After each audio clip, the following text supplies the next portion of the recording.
castle in my mind, and someday soon we're gonna find it. So I've literally been bedridden. I don't know why I'm using my hands so emotively, but it really shows how vulnerable humans are, you know, once they get hit by a flu and a fever. I'm Myra and I have a mouth and I must scream. I made a Barbie video around 2 years ago. It's one of the best performing videos on my channel. It has like more than 100 views. Wow, that's so much. It was around like 50 minutes and it was discussing my nostalgia for a lot of like the early 2000s Barbie animated movie. I recap them in the video. I talk about what worked, what didn't work, but there is one film that I notably left out. Even though there are so many movies in that the nostalgia factor, and a lot of the films I left out, they were quite good. And I guess at the time I kind of chose my top 10, but again, they change all the time.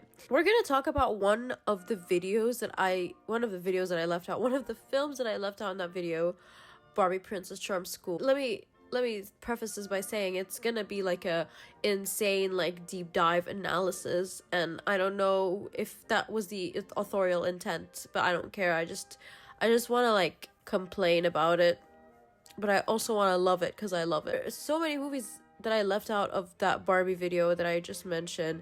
Barbie of Swan Lake, Barbie as Rapunzel, Barbie in A Christmas Carol, Fashion Fairy Tale. But I mean that takes place in Paris. I'm not a big fan, but I did watch Barbie in A Christmas Carol like a million times, so that wasn't really an excuse for me to leave it out. I just haven't rewatched it in a long time. Fairy Secret, Barbie in A Mermaid Tale, which I loved and I have rewatched recently. Barbie Magic of the Rainbow, which I watched like so many times. It's like become one of my favorite, if not my favorite, Fairytopia movie. Actually, Mariposa is my favorite. Maybe I'll just make a video for each of the films I left out. Actually, I don't know if that's really like a thing that I can do, but maybe I'll just make a part 2 to that video.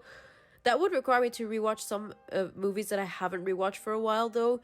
Some because I forgot and some I genuinely don't want to. Like actually one of the movies that I forgot to mention was Barbie Thumbelina because I actually just dislike that movie and I don't really feel the need to revisit it. I would do it for the video. Releasing a part 2 2 years later would be really funny and very on brand of me. We're talking about Princess Charm School today, and it's significant in my BCU history and the BCU in general. It was kind of a gaping hole in my video because it was essentially the last Barbie movie I bought on DVD as a child before moving on to other media, and it was also like the last core BCU movie. It came out in 2011. I did watch Princess and the Pop Star once, kind of reluctantly and out of curiosity at a friend's house, which is post Princess Charm School and also post BCU core movies. This sounds so complicated. This was like the last movie I actually owned, and it was my end. It was my literal end. So the end of the Barbie-sance for me, the Barbie Renaissance. I would get the DVDs as they came out, so this was a really significant change for me because these DVDs would come out like 2 to 3 times a year, which is like the best thing ever for a kid.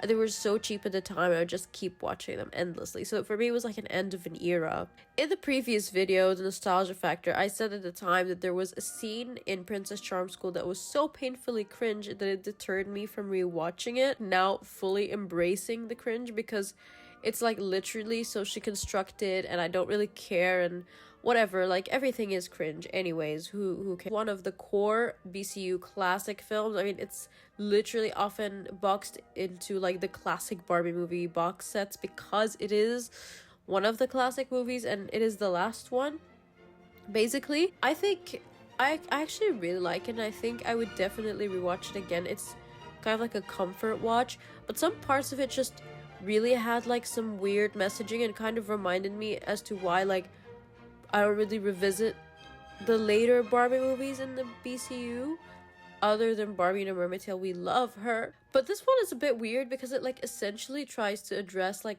class issues and fails.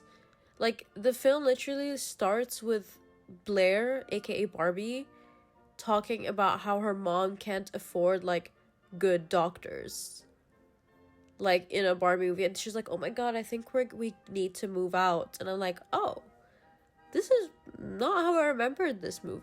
Barbie is not new to having bad takes. I mean, she's maybe our problematic fave, our Club Chalamet, if you will. But I feel like BCU messaging does have subtext that I would like to tap into, but it never overtly tries to address like modern day class issues or like modern day issues in general, because that would be kind of silly coming from Barbie.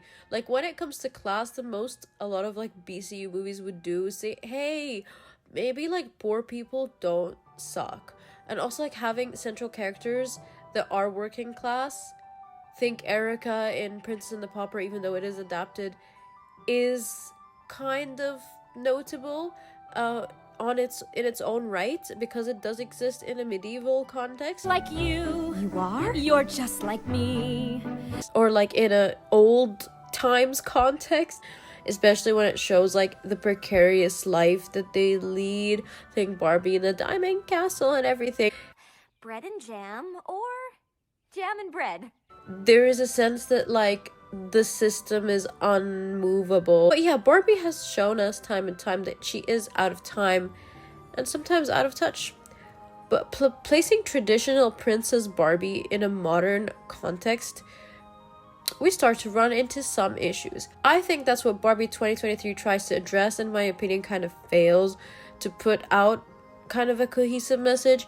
I'm the only one who can go back and derive power and subtext from like the BCU, but like Barbie can't come to me and say, hey, I'm human now and I'm so empowering, and like I'm so flawed though. Like, girl, you're a capitalist product. Barbie is not the it's not the best place to look for impactful social commentary. You know, she can make a social comment here and there, but it's never gonna be like modern day relevant or 100%. You know what I mean? People who say, oh, this is a kids movie, I don't really care. So is Toy Story, so is Finding Nemo. Yet they're timeless and also like well written and have like context, you know what I mean? And so maybe even social commentary. I mean, Finding Nemo kind of has environmentalist sentiments. Before I get into like my critique, I guess, let's recap the plot for you. You know, you don't have to go and watch it, even though it is a very short movie. Blair Willows, Miss Barbie, lives with her ill mom and her younger sister in the bad part of town, you know? They live in a place called Gardenia. I don't know if that's the name of the country or the city. It doesn't matter. A goofy-ass name, by the way. The movie starts with a song that goes, you can tell she's a princess. And I don't remember much of the lyrics, but it just said that lyric quite a lot.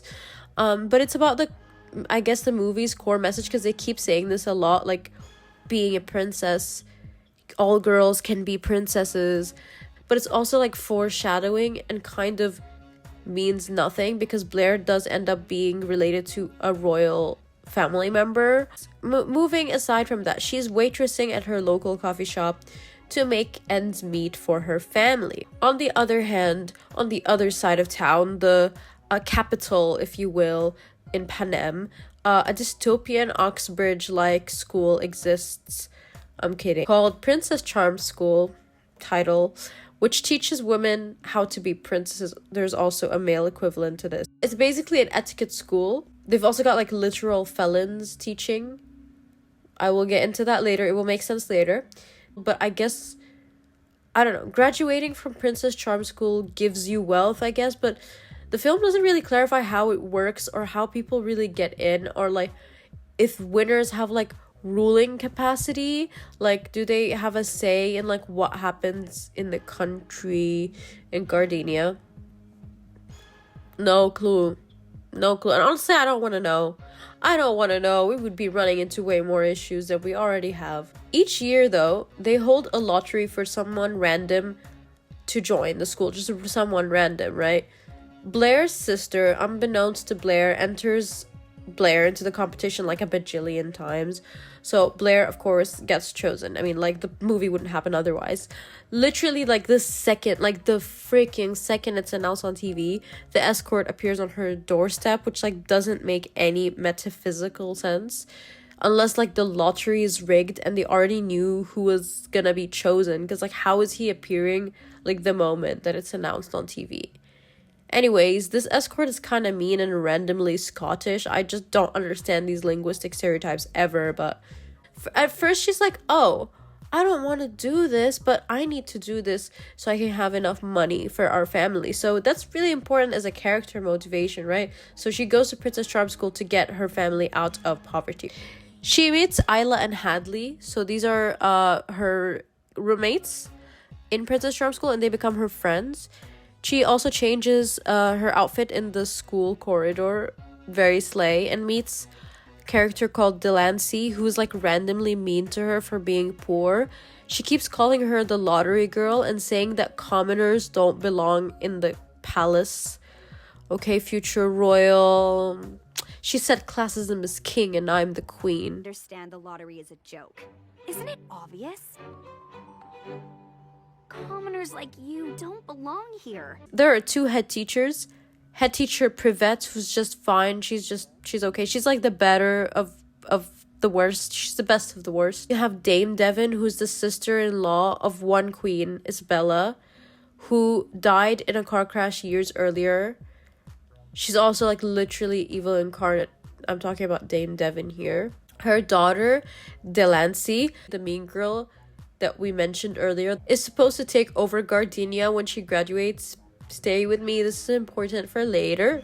In her first few days, I guess, Blair is, or I don't know if it's her first few days, because the feeling of time doesn't really come off in the movie. I know it's only been a couple of days, but honestly, I don't think I have ever seen such a disaster of a student. Because you start off and Blair has just entered the school, but then like the movie ends at like graduation. So how long is this course, and why does the movie feel like it takes place in like the span of 1 week? Blair is flopping really hard at Charm School, but I'm not really sure how badly she's flopping in a time period, if that makes sense.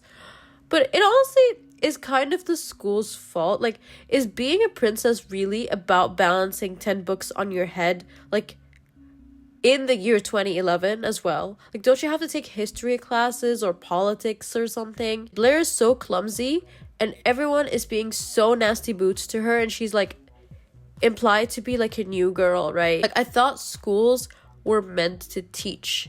Like, this is made worse by Dame Devon and Delancey unleashing their best 0.001% people, top people, rich people, evil realness on her. Dame Devon, though, seems to have like a really weird reaction when meeting Blair. Hold on to that for later. They're literally considering expelling her for like the absolute travesty of being clumsy. Oh, so you can't be a princess if you're clumsy. That's grand from a school that says everyone can be a princess, right? That it really adds up. Trained by the nicer head teacher, Privette, although like through the power of a montage, she finally gets better at balancing books on her head and pouring tea. You know, the essentials, the really important part of ruling. There's a scene randomly where they dance with Princess. Honestly, so unnecessary. It could just be left out. Like, I think the point was to give Blair a random love interest, but also like to show that there's also like a boys prince academy. Like, they're like, oh, it's not just Princess Charm School, there's also like a prince academy. Whatever. But yeah, we also see her love interest for like 3 seconds at the end of the movie. Whatever.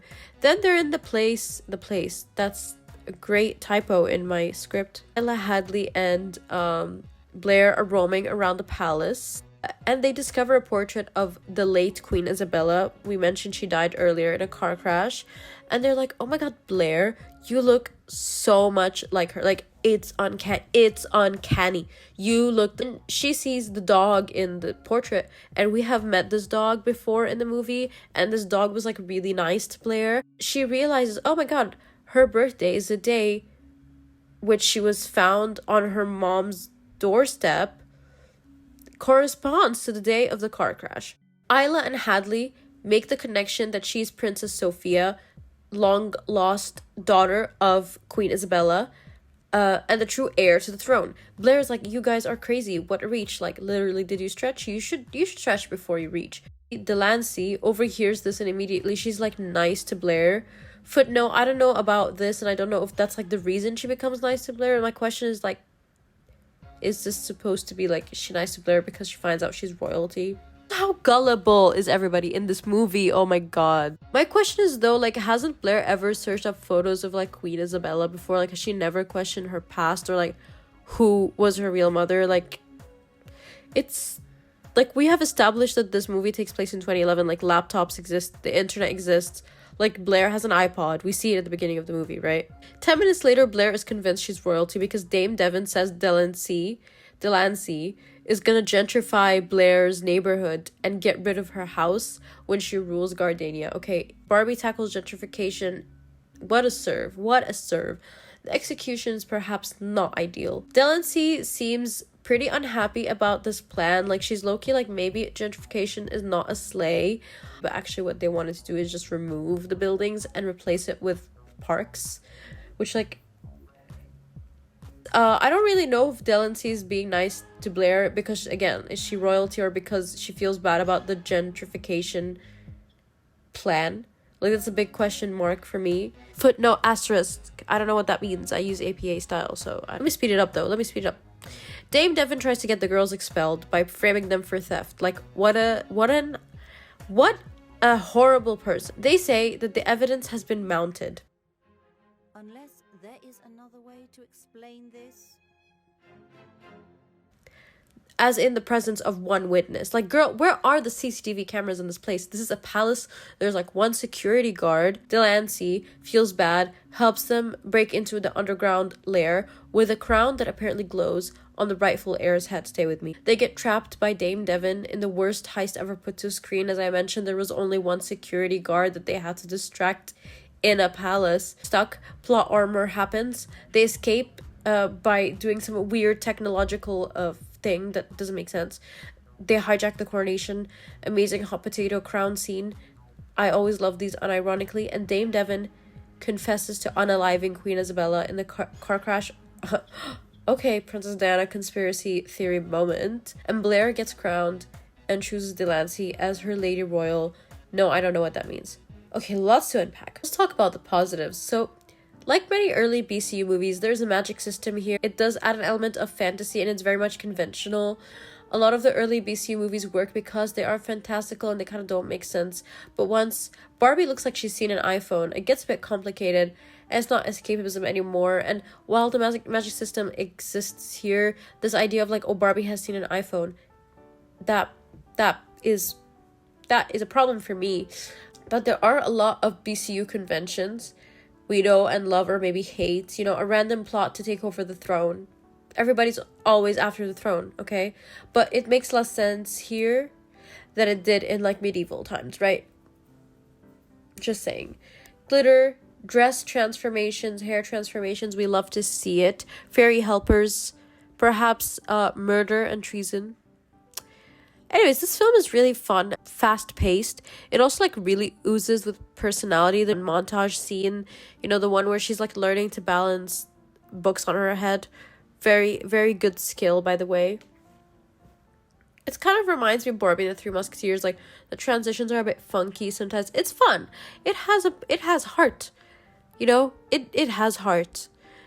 It's cute and has iconic moments. I really like Portia. I think she's really funny. I think all the side characters are quite pleasant. They're not very interesting and definitely are like Blair's henchmen at some point, which is kind of annoying, but really nothing can beat Tika. Anything is better than Tika. I'm also happy there are no talking animals in this movie to drag the pace.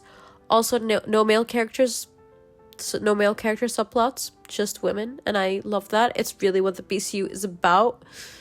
Princess Charm School as a concept is really fun, and I can see why I like ate this up as a little girl.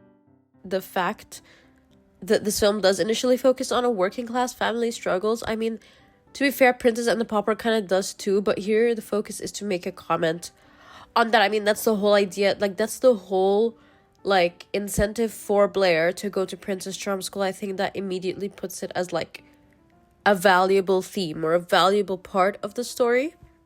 But that's also the problem with Princess Charm School. The biggest issue with Charm School is that it takes place in the modern day. It makes plot believability harder because the technology moments make actually, like, no sense. And also, like, it's just like, how did they escape the, like, room in the palace, the underground lair? It's just the way that they escape doesn't make sense. They plug their phone into, like, the wall. That's not how passwords work. CCTV cameras exist and can prove if somebody is, like, framing you for something. You know what I mean? Like, you can't have me believe that in 2011 this type of, like, system as well exists unquestioned. Like, when they do address gentrification, Blair's literal immediate reaction was just to cry and, like, leave the palace to prepare for her family to move out. Like, that's nuts. Like, no questions asked. Like, don't these, like, policies need to be, like, I don't know, surveyed by, like, someone else, even if it's not, like, a voting thing, like, by more than one person? So you're just gonna critique working class struggle but not critique the system that upholds it? Blair's entire character's inciting incident and initial struggle was poverty. Like, her whole thing is, and the reason why she accepted to go to charm school is to escape abject poverty. For the resolution of that in her main character arc is to be finding... Oh, I need to repeat that sentence. For the resolution of that to be finding out you're a royal and everything will be fine because you're a royal is, like, actually a little bit insane to me. It kind of reminds me of Fairytopia. Like, everyone can be a princess, but not if you're not well connected or related to a member of the royal family. Everyone can be a fairy, but it sure would be really good if you had a pair of wings. The only reason she escapes poverty in the movie is because of that, and it's never, like, quite clear, like, what makes her want to be a princess. Is it just because her mom is suddenly a Queen Isabella? The only reason for her escape from poverty is that revelation. Literally nothing else. What if she was in the air? Like, she would have been gentrified. The idea of what being a princess means is so wrong, actually, as well. All they do is, like, practice how to dance and how to walk in straight lines like it's the literal 1600s.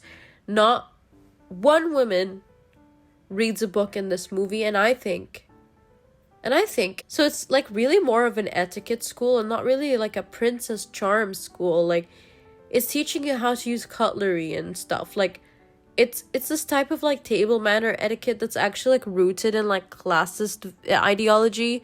Like, only wealthy rich people would be so bored out of their mind and have so much time that they would, like, try and be dainty and not have stains on their white shirt. Like, yes, working class people can have table etiquette and that can be inclusive, but usually there's, like, less time for this. And also, usually working class people work jobs that will get your hands a little dirty, right? I mean, like, waitressing. Blair was a waitress, you know? And when Blair gets chosen at the beginning of the film, she goes, I can't be a princess. I have ketchup on my shoes. I don't belong with a bunch of princesses and lady royals. Look at me. I'm a waitress.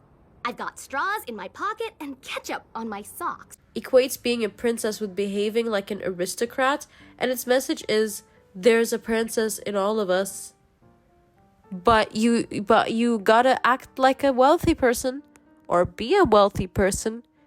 It's also, like, anti-clumsy people propaganda. Yeah, you know, they try to, like, challenge the status quo by dancing really cringy. I don't know, I put the clip of it in, like, BCU video, like the previous BCU video. It was the cringe part. That was like, oh, they're breaking expectations by dancing, like, weirdly. Like, ooh, they really changed the system there. They really, like, made a commentary, you know? And also about how, like, they changed the school uniform, but it just kind of looks more slay. Like, it's not... I just don't get it. Now, some may say there's a part of the film where Blair's like, or I don't know if it's, like, the headmaster's like, oh, you need to have character. and not just confidence as a princess, cool. But the school doesn't really breed character. Like, you've got like real felons walking around, and it's like too tough on its students. It breeds a classist culture and perpetuates bullying. Like, for the longest time, people could just like be like mean to like lottery girls or commoners, and also like not, and also get away with it. But also like there's a culture of like, if you don't behave like a princess, as in like, oh, so dainty and like I need to wipe my lips properly, like, then you're like literally not a princess. Delancey's arc is so quick as well that it makes me think that she starts being nice to Blair because she discovers she's royalty. So it's also like the fact that being a royal is so important. Girl, what is this movie about? The thing is with Princess Charm School is that it's trying to say something but ends up saying nothing, or saying something that is kind of weird. So it's like, oh, like Blair's character arc is as follows. She is in abject poverty and she wants to save her family. Blair enters Princess Charm School to do this, with the intention of doing this. Blair sucks at it. Fair enough. This is kind of a hero's journey vibe, okay? Roll with it. She sucks at it. She gets better. She works hard. But then suddenly, Deus Ex Machina comes in and is like, oh, my mom was a royal. That means I'm a princess. So I can just like fix my problems because of who I was, because of like my mother's, because my mother was a royal.